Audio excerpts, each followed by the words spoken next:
Olá, muito boa tarde. Hoje é terça-feira, dia 10 de maio, está começando mais um Diário Legislativo. No nosso jornal, você fica por dentro dos principais assuntos em discussão na Câmara e na cidade de São José dos Campos. Vamos agora aos destaques de hoje. Vereadores da CEI das Desapropriações fazem vistoria no entorno da Arena de Esportes de São José. Legislativo pede prestação de contas do serviço de manutenção da iluminação pública na cidade. Câmara de Portas Abertas para Educação. Estudantes visitam o prédio do Legislativo e conhecem vereadores. E também recebemos a visita de um advogado para comentar as mudanças nas regras da campanha eleitoral deste ano. Seja muito bem-vindo, o Diário Legislativo está no ar.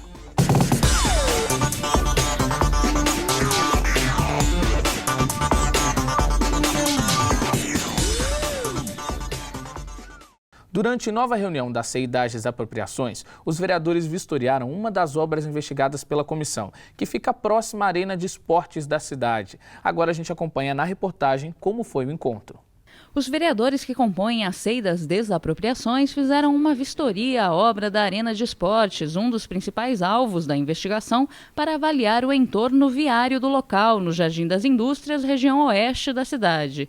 Alguns mapas e o projeto de desapropriação foram levados para que uma comparação pudesse ser feita. Foi de suma importância os vereadores virem aqui para checar em loco o tamanho, a extensão da área, porque a questão é o seguinte: foi construído uma avenida, uma arena de esporte em área particular, essa é a grande questão. Então nós trouxemos aqui os mapas, todo o decreto de desapropriação aqui da região. Precisamos saber se de fato a prefeitura na época fez obras em lugares particulares. Um processo judicial tramita contra a prefeitura desde 2011, no qual a empresa Ultrabulse do Brasil se diz dona de uma parte da área.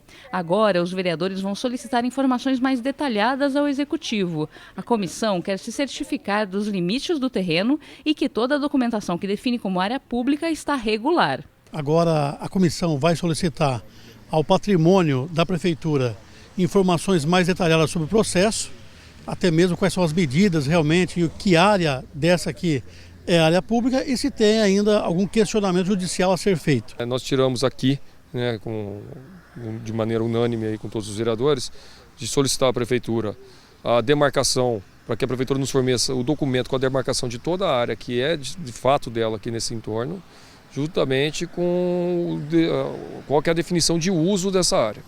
A vereadora Renata Paiva deu até uma contribuição muito grande nisso, que ela tem experiência nesse tipo de trabalho. Então, a próxima proposta é, com a documentação da CEI, enviando à prefeitura solicitando informação de qual o documento que a prefeitura tem de que ela é proprietária da área entre essas ruas que estão aqui no Jardim das Indústrias. A comissão, formada pelos vereadores Wagner Balieiro, Carlinhos Tchaca, Renata Paiva, Luiz Mota e Juvenil Silvério, apura supostas irregularidades na construção de obras públicas em áreas particulares sem a correta desapropriação.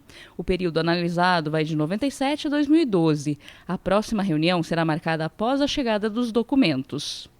Problemas de iluminação pública aqui em São José foram alvo de críticas dos vereadores. Os parlamentares reclamaram da manutenção oferecida pela prefeitura nos serviços de troca de lâmpadas e outros reparos, já que a falta de iluminação nos bairros é um fator de insegurança para os moradores. A necessidade de prestação de contas para avaliar o serviço foi cobrada pelo Legislativo. Vereadores repercutiram durante sessão ordinária a manutenção da iluminação pública em São José dos Campos. Alguns parlamentares apontaram que o trabalho prestado pela prefeitura na cidade não estaria sendo eficiente para evitar problemas como lâmpadas queimadas e a insegurança que isso gera aos moradores. A prestação de contas do setor é uma das propostas para que a Câmara possa avaliar o serviço. A iluminação pública de São José tem vários pontos com falhas. Fiz hoje esse questionamento, faço esse questionamento para a Câmara Municipal, para que convoque o diretor da Secretaria de Obras, que é o Renê Vernice, para que venha aqui na Câmara Municipal, para ele fazer a prestação de contas de mais de um ano que ele está na frente. Outra sugestão é a criação de um mutirão da iluminação pública. Eu acredito que os responsáveis pela iluminação pública, a prefeitura, poderia fazer um mutirão, indo em bairro, saber onde estão os maiores problemas de iluminação e no bairro diretamente para saber realmente quais são os problemas. Eu acho que por esse caminho já resolveria um bom problema, uma boa parte dos problemas ligados à iluminação pública. Em 2015, a obrigação de garantir a manutenção do serviço passou das concessionárias de energia para a Prefeitura. Com isso, no final de 2014, após uma votação apertada na Câmara, foi criada uma taxa, cobrada todo mês na conta de luz. Desde que a mudança passou a valer, os vereadores têm cobrado constantemente da Prefeitura, por meio de indicações e requerimentos, reparos na iluminação pública. Alunos da Escola João Cursino visitaram a Câmara Municipal. Foi um dia de descoberta, já que muitos ainda não haviam tido a oportunidade de conhecer de perto o trabalho dos vereadores. A visita agradou os estudantes e também os professores que participaram de uma aula de cidadania. A Câmara Municipal abre as portas semanalmente para grupos conhecerem o funcionamento e a rotina da Casa Legislativa. Nessas ocasiões, surge a oportunidade de tirar todas as dúvidas e conhecer um pouco mais da história do Legislativo joseense. Foi o que aconteceu com esse grupo de 60 estudantes da Escola Estadual João Cursino. Cara, eu achei muito informativa, gostei bastante mesmo. Eu acho que eu saí daqui sabendo um pouco mais. A gente saiu da escola, né, num propósito de aprender mais sobre a nossa cidade, quais são os problemas, quais são os modos de melhorar ela. Além do bate-papo descontraído com o presidente, os alunos tiveram a oportunidade de assistir um vídeo que resume todo o trabalho da Casa Legislativa, além de conhecer o plenário e de andar pelos corredores dos gabinetes dos vereadores. A gente está formando um novo cidadão consciente, entendendo qual é o trabalho do Legislativo e a oportunidade deles conhecerem um pouco mais como é que funciona o trabalho de um vereador. Os grupos que quiserem visitar a Câmara devem entrar em contato pelo telefone 3925-6548 e agendar sua visita. E no próximo bloco você vai conhecer um pouco mais sobre as novas regras da campanha eleitoral deste ano. O especialista comenta as mudanças. A gente volta já.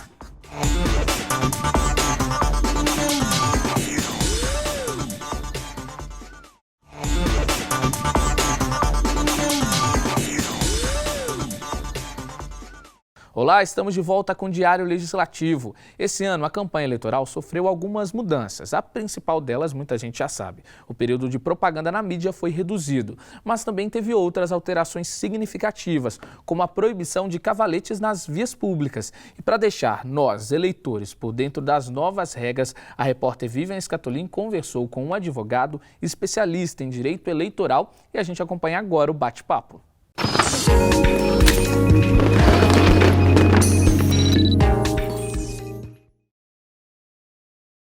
Olá!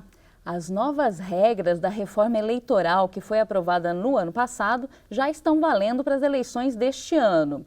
Quem explica para a gente as principais mudanças é o advogado especialista em direito eleitoral, Arthur Rolo. Obrigada pela presença, viu? Eu que agradeço, Vivian. É um prazer estar aqui com você e com os seus telespectadores. Quais são as principais mudanças que o eleitor, o cidadão, vai notar na campanha desse ano? A começar pela duração?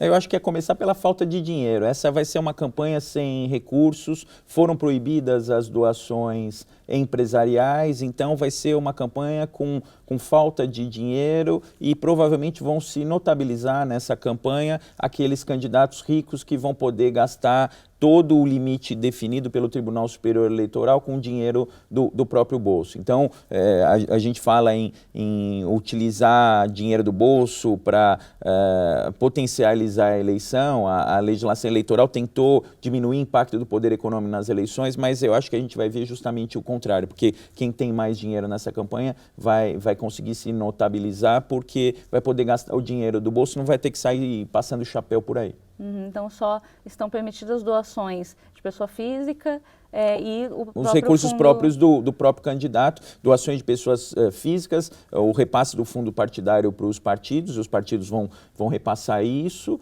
para os seus candidatos e o candidato ele pode gastar todo o dinheiro, todo aquele limite definido pelo TSE, desde que ele tenha lastro, desde que ele tenha, por exemplo, venda um bem, ele faça um empréstimo num banco, ele vai poder gastar todos os recursos próprios na campanha, vai poder gastar campanha do próprio bolso. Agora, essa questão que você falou do calendário eleitoral também é muito importante. Agora, 45 dias de campanha eleitoral efetivamente a partir do dia 16 de agosto, e houve, em contrapartida, a flexibilização da pré-campanha. Por que flexibilização da pré-campanha? Antes o sujeito não podia falar que era pré-candidato, tinha uma série de regras. Hoje não. Hoje o sujeito, na pré-campanha, ele só não pode pedir o voto direto. Ele pode dizer que é pré-candidato, ele pode dizer o que fez de bom no passado, o que pretende fazer no futuro, ele pode dar entrevistas, ele só não pode fazer o pedido direto de voto. E aí tem gente que está abusando, Vivian, tem gente que está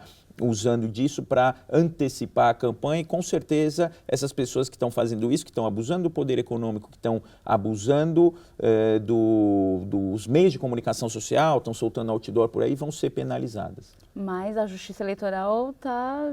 A Justiça Eleitoral está de olho, os próprios adversários vivem, um fiscaliza o outro. Eu vejo que o meu adversário está fazendo outdoor, eu já fotografo, eu já documento isso, eu já faço uma denúncia à Justiça Eleitoral para saber de onde ele está tirando esse dinheiro. Isso é possível. E o próprio eleitor, o cidadão, também pode fiscalizar? Com certeza. O eleitor, ele não tem legitimidade para entrar com a representação eleitoral. Ele não pode ir até a Justiça Eleitoral e fazer uma representação e dar andamento a uma representação, mas ele pode fazer uma denúncia à Justiça Eleitoral, que a Justiça Eleitoral vai encaminhar ao Ministério Público Eleitoral, ou já fazer uma denúncia diretamente no Ministério Público Eleitoral, que é quem tem legitimidade, além dos partidos, das coligações, para levar qualquer irregularidade ao conhecimento da Justiça Eleitoral e instaurar um processo eleitoral perante a Justiça Eleitoral. As formas, né, de acessar o eleitorado, geralmente por meios de comunicação, né? Então a propaganda na TV, no rádio e na internet, o que mudou, né, disso? Na verdade, o tempo em geral da propaganda eleitoral está mais curto. A propaganda eleitoral no rádio e na TV começa a partir de 26 de agosto e vai até a antevéspera da eleição. E outra novidade, uma grande novidade que vai melhorar a vida de muitos, que a novela vai ser interrompida por apenas 10 minutos. Agora, aqueles blocos chamados de blocões de propaganda eleitoral vão só ser destinados aos candidatos a prefeito e vão ser apenas de 10 minutos. Então, a interrupção da novela vai ser apenas por 10 minutos, aquele programa de TV também no horário do almoço apenas por 10 minutos, e os vereadores vão aparecer apenas nas inserções, naqueles comerciais, de 30 segundos a 60 segundos. Que entram na programação. Na programação normal, inclusive sábado e domingo. Eles têm lá, a Justiça Eleitoral tem um critério, tem horários e formas de distribuição disso, mas inclui domingo também, vai ter essas inserções nos comerciais. Não tem o blocão no domingo, mas tem as inserções. Esses são 2 blocos, então, de 10 minutos, na metade do dia e no horário nobre à noite. Justamente na televisão, e no rádio é de manhã e à tarde.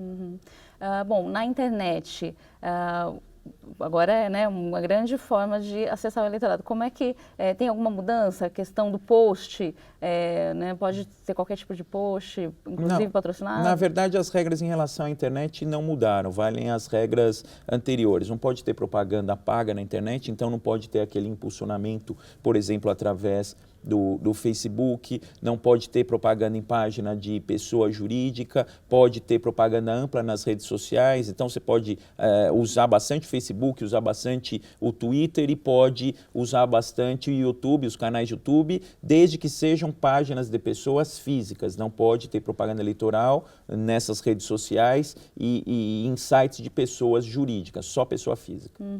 E o SMS?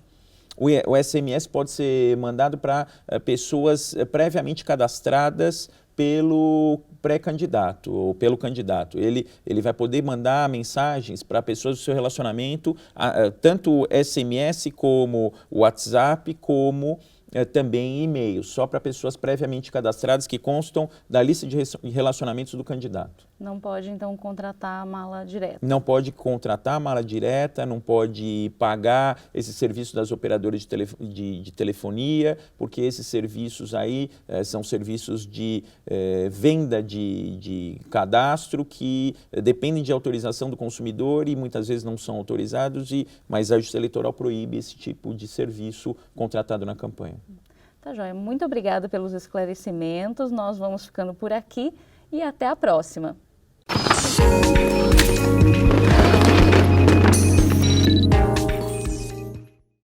E no próximo bloco tem Esporte no Diário. Você confere as notícias de destaque das equipes de São José no Giro Esportivo. É daqui a pouco.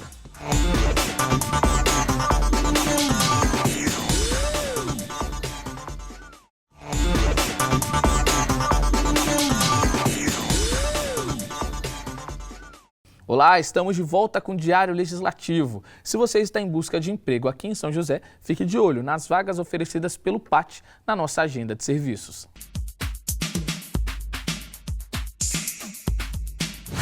O PAT, Posto de Atendimento ao Trabalhador de São José dos Campos, tem oportunidades de emprego para diversas áreas. As vagas disponíveis são para ajudante de cozinha, auxiliar administrativo, estoquista, montador de móveis, representante comercial, técnico de sistema e vendedor interno. Para se candidatar é fácil, é só comparecer ao PAT levando o RG, o CPF, a carteira de trabalho e o cartão cidadão. O PAT fica na Praça Afonso Pena, número 175, no centro. Quem curte teatro e comédia vai aproveitar a terça. Confira na agenda cultural. A noite de hoje promete muitas gargalhadas. Tem a apresentação de stand-up comedy com a participação de Robson Nunes, Márcio Donato, Duca Pantalão e Di Lopes. O show é às 8 da noite em um bar que fica na Avenida Cassiano Ricardo, número 1594. Ingressos a R$ 30. Ainda na noite desta terça, tem teatro no SESI de São José. A peça Contrações conta a história de uma mulher que se vê obrigada a aceitar o assédio moral da chefe para manter o emprego. O espetáculo é às 8 da noite e a peça também fica em cartaz na quarta e na quinta, no mesmo horário. A entrada é livre. Participe da nossa agenda enviando a sua sugestão para o e-mail tvcamara@câmarasjc.sp.gov.br.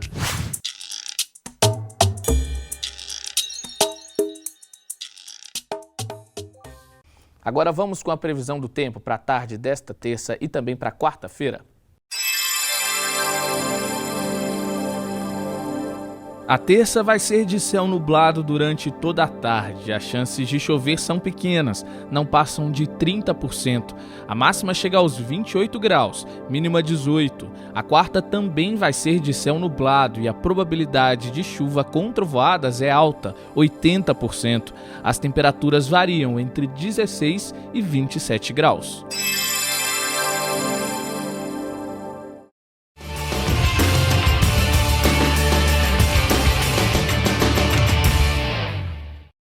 Hoje no Giro o assunto é a situação do São José Esporte Clube, a Águia do Vale. Parece que apareceu um pré-candidato a novo presidente do clube. Essa história e outras notícias do esporte, quem traz para a gente é o repórter Daniel Melo. Daniel, boa tarde. Boa tarde, Lucas. Boa tarde também a quem nos assiste aqui na TV Câmara. O São José Esporte Clube é o assunto inicial do nosso Giro Esportivo desta terça-feira. Descontentes com a atual administração do São José, dirigentes do passado se articulam para tentar reerguer o clube. O primeiro foi Henrique Ferro, que com alguns ex-jogadores da Águia tentou a renúncia coletiva da atual diretoria, mas sem sucesso desistiu por enquanto da empreitada. Quem surge neste cenário um pouco sombrio da Águia do Vale é Died Lameiro, ele que foi dirigente do São José, diretor de futebol, quando o São José foi vice-campeão paulista em 1989. Mas Died Lameiro tem idade avançada, tem 82 anos e admite apoiar um candidato à presidência para substituir Geleia, que acabou conseguindo aí 2 rebaixamentos do São José e deixando o time na última divisão do campeonato estadual. Falando de futsal, falando do São José Futsal, que depois da vitória de 4-2 sobre o Bauru na última segunda-feira, ganhou uma folga de praticamente uma semana na Liga Paulista e só volta a jogar na próxima segunda-feira pela Liga Nacional em um grande duelo